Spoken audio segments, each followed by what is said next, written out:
Praise the Lord. ક્રિસ્મોલ અભય તબેનું દિવ્ય ધ્યાન દિવ્ય સંદેશમાં તમારું સ્વાગત છે. માર્ચ 18મી તારીખ. આ સંદેશ સાંભળવા તમારા સૌ માટે, તમારા પરિવારજનો વિશે પ્રાર્થના કરું છું. તમારા બાઇબલ લઈ લો, પ્રભુના વચન સાંભળીએ. યોહાન ગ્રંથ 5મો અધ્યાય 17થી 30મી કલમ સુધી.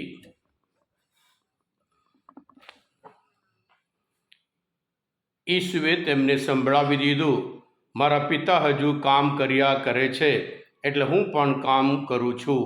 આથી તેઓ તેમને મારી નાખવાને વધારે તાકવા લાગ્યા, કારણ તેઓ કેવળ વિશ્રામવારનો ભંગ જ નહોતો કરતા, પણ ઈશ્વર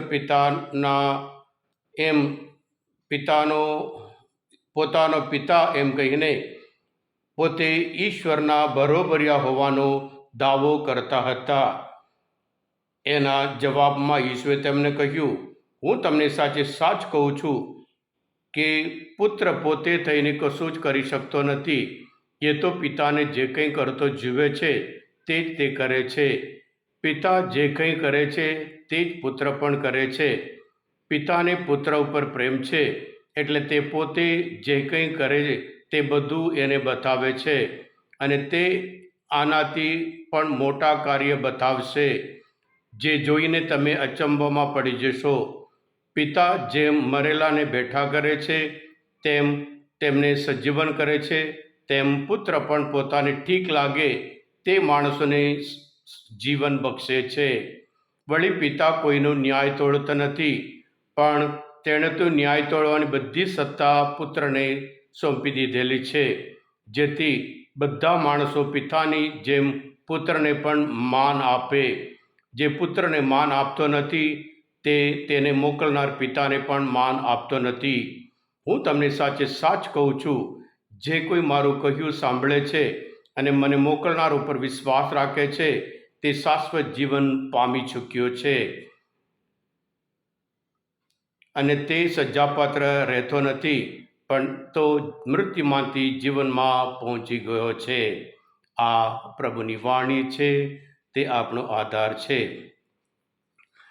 ક્રિસ્મોલ ભાઈ બહેનો, ગઈકાલના શુભ સંદેશમાં આપણે જોયું હતું, પ્રભુ ઈસુ જે 38 વર્ષ માણસ પીડાતો હતો એને પ્રભુ સાજા કર્યા, અને પછી એ લોકોએ આરોપ લગાડ્યો કે વિશ્રામવારનો દિવસ ભંગ કર્યો છે. એટલે આનું અનુસંધાનમાં આજે પ્રભુ એને જેમને જવાબ આપે છે, હું કાર્ય કરું છું કારણ મારા પિતા પણ કાર્ય કરે છે. એટલે એના લીધે એ લોકોને વધારે ગુસ્સો આવે છે. એટલે પિતા સાથે બરાબર છે, એટલે પિતા અને પુત્ર બંને બરાબર છે એમ કરીને. એટલે પ્રભુ સ્પષ્ટ કરે છે કે પિતાએ મને મોકલ્યો છે. પિતા જે કરે છે તે જ પુત્ર પણ કરે છે, અને પિતા કરે છે એ બધું પુત્રને બતાવે છે, અને પુત્ર જે કરે છે પુત્ર એકલો જ બધું કશું જ ના કરી શકતો.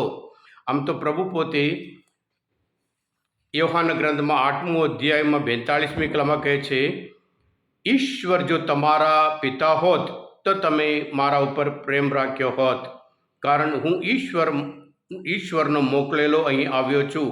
હું પોતે તેને નથી આવ્યો, પણ તેને મને મોકલ્યો છે.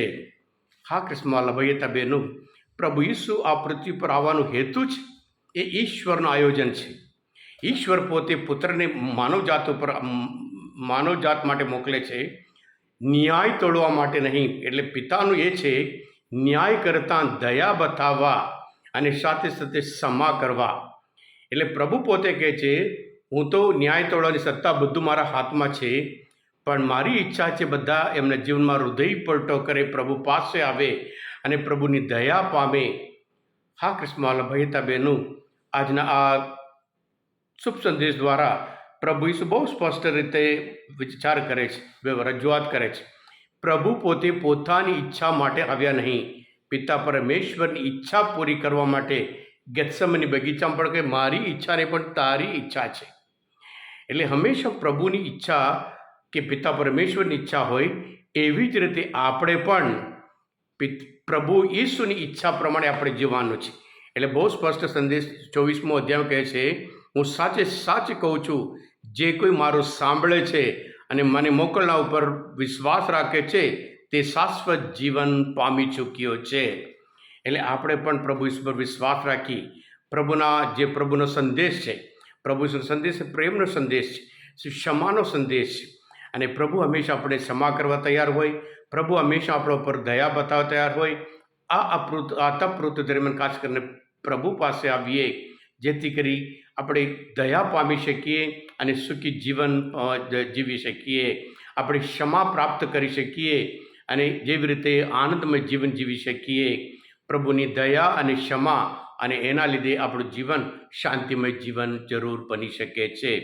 હા કૃષ્ણવાલા ભાઈ બહેનો, આજના મનનચિંતન શાસ્ત્ર પાઠ સમજવા માટે, પ્રભુને ઓળખવા માટે મદદરૂપ થયા હોય, તમે પોતે દિવ્ય ધ્યાન દિવ્ય સંદેશ સબસ્ક્રાઈબ કરજો અને બીજા માટે પણ ફોરવર્ડ કરજો, કારણ તમે બધા આશીર્વાદિત છો, અભિષિક્ત છો. પ્રભુ ઈસુ હું તમારા વિશ્વાસ રાખું છું. બોલો દિવ્ય ધ્યાન જય. God bless you all. Jesus I trust in you.